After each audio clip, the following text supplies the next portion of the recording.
लोग नमस्कार। जैसा कि आप सब देख सकते हैं कि पवन भैया अनंत अंबानी की शादी में पहुंच गए हैं। सब भोजपुरी में की बहुत बड़ी बात है कि अनंत अंबानी की शादी में पवन भैया पहुंच गए हैं। सबको लग रहा था कि ये फेक फ़ोटो है, लेकिन आप सब वीडियो में देख सकते हैं कैसे पवन भैया वहाँ पे पहुँचे हैं, रोमांस कर रहे हैं।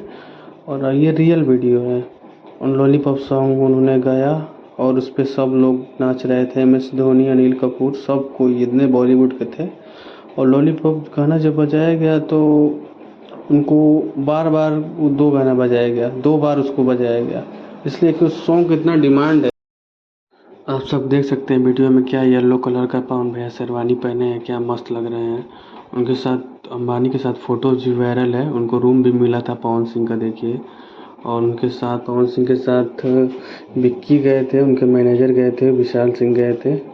तो आप सब सोच सकते हैं कैसा माहौल हुआ होगा वहाँ का एकदम, जब पवन सिंह का गाना बजा होगा। देखिए आगे वीडियो में कौन कौन गया था, सबका हम लिस्ट आपको बता